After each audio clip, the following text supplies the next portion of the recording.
जिंदगी का निशान।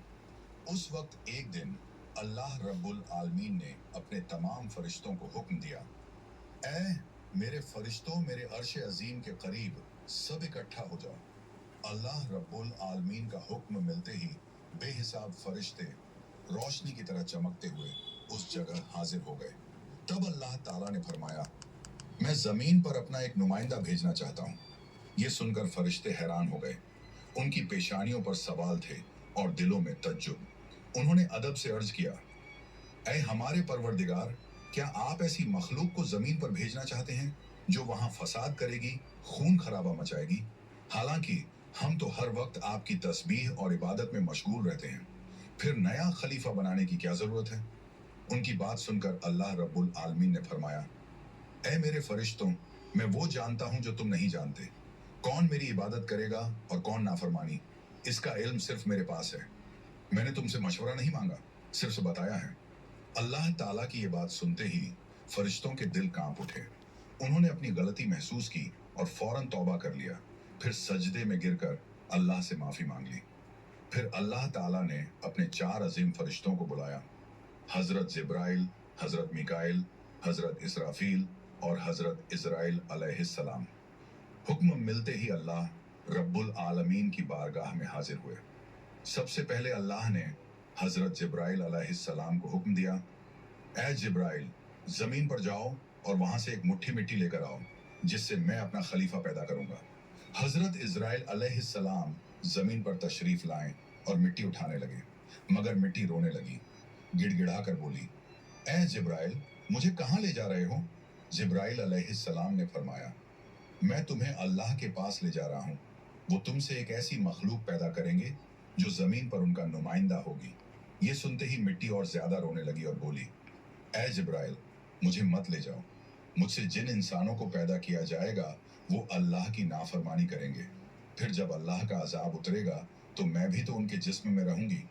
वो अजाब मुझे भी झेलना पड़ेगा और अल्लाह के अजाब को सहने की ताकत मेरे पास नहीं है।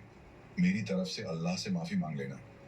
मिट्टी की यह दर्द भरी पुकार सुनकर हजरत जिब्राइल अलैहिस्सलाम खाली हाथ वापस लौट आए और अल्लाह के दरबार में जाकर पूरी बात बयान कर दी। फिर अल्लाह ताला ने हजरत मिकाइल अलैहिस्सलाम को भेजा। वो भी जमीन पर तशरीफ लाए, मगर मिट्टी ने उसी दर्द से फरियाद की और मिकाइल अलैहिस्सलाम भी खाली हाथ लौट आए। इसी तरह हजरत इजराफील अलैहिस्सलाम भी जमीन पर तशरीफ लाए, मगर मिट्टी की आह सुनकर उनका दिल भी पिघल गया और वो भी मिट्टी उठाए बिना ही लौट आए। तीनों फरिश्ते खाली हाथ वापस आ गए। आखिरकार अल्लाह रब्बुल आलमीन ने हजरत इजराइल अलैहिस्सलाम को जमीन पर भेजा। जब इजराइल अलैहिस्सलाम जमीन पर तशरीफ लाए तो मिट्टी ने फिर वही इल्तिजा की और बोली, ए इजराइल, मुझे मत ले जाओ, मुझे यहीं छोड़ दो। लेकिन इजराइल अलैहिस्सलाम ने फरमाया, ए मिट्टी, मैं तुम्हारी बात पर लौट नहीं सकता, क्योंकि मुझे अल्लाह का हुक्म मिला है और मैं अपने रब के हुक्म की खिलाफ वर्जी कभी नहीं करूंगा। यह कहकर उन्होंने मिट्टी उठाई और अल्लाह के दरबार में लौट आए। अल्लाह ताला ने बहुत खुश होकर फरमाया, ए इजराइल, क्योंकि तुमने मेरा हुक्म पूरा किया, मैं तुम्हें एक खास जिम्मेदारी देता हूं, इंसानों की रूहें कब्ज करने की जिम्मेदारी। इजराइल अलैहिस्सलाम ने अर्ज किया, ए अल्लाह, जब मैं इंसानों की रूह निकालूंगा तो उनके घर वाले मुझसे नफरत करेंगे और मुझे ही इल्जाम देंगे। अल्लाह ताला ने फरमाया, तुम फिक्र मत करो, हर मौत के लिए मैं अलग अलग सबब बना दूंगा। कोई बीमारी से जाएगा, कोई हादसे से, तो कोई बुढ़ापे से। लोग तुम्हें इल्जाम नहीं देंगे। ये सुनकर इजराइल अलैहिस्सलाम का दिल मुतमिन हो गया और फिर फरिश्तों ने अल्लाह के हुक्म से उस मिट्टी को मक्का शरीफ के करीब एक पहाड़ी पर रख दिया। बरसात की बूंदों से वो मिट्टी भीगती रही, धूप से सूखती रही और यूं कई साल गुजर गए।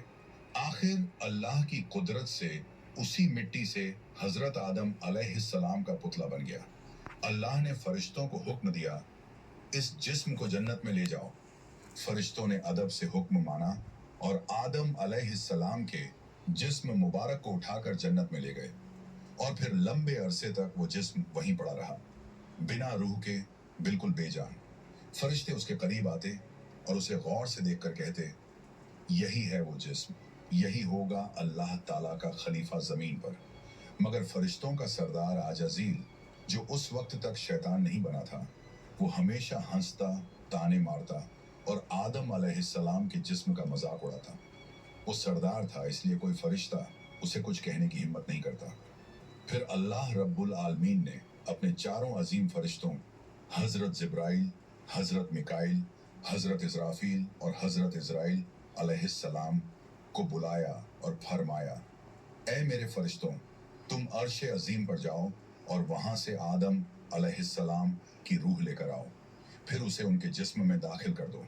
अल्लाह रब्बुल आलमीन का हुक्म मिलते ही चारों फरिश्ते अर्श अजीम की तरफ रवाना हो गए।